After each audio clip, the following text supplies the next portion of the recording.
মায়ায় পইরা কি লাভ, একদিন তুমিও আমারে ফেলাই দিবা। সেই দিন 2 ঘন্টার একটা সিনেমা দেখছিলাম, রাত 1টা বাজে তখন। একলা, মোবাইলটাই কেবল সঙ্গী, চারদিক আন্ধার। মনে হইল এই আন্ধার আমার বুকের হাড্ডি মাংস চাবাইয়া খাইতাছে, তোমারে ছিনাইয়া নিতাছে ওর আন্ধার জঙ্গলি হাত দুইখান।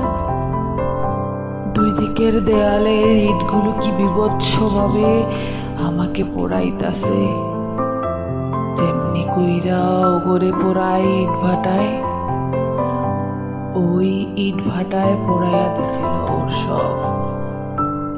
তোমারে লইয়া আমার এত কষ্ট কেন কও তো? আমার মাথাটা কেবল একটা কথাই পেঁচাইয়া যাইতাছে, শখের জিনিস নষ্ট হইয়া গেলে তারে ফেলাইয়া দিতে হয়। আমি তো হে কবেই নষ্ট হইয়া গেছি, পুকুরে ডুব মাইরা আর উঠতে চাই নাই, ঘুমের ওষুধ খাইয়াও ঘুমাই নাই।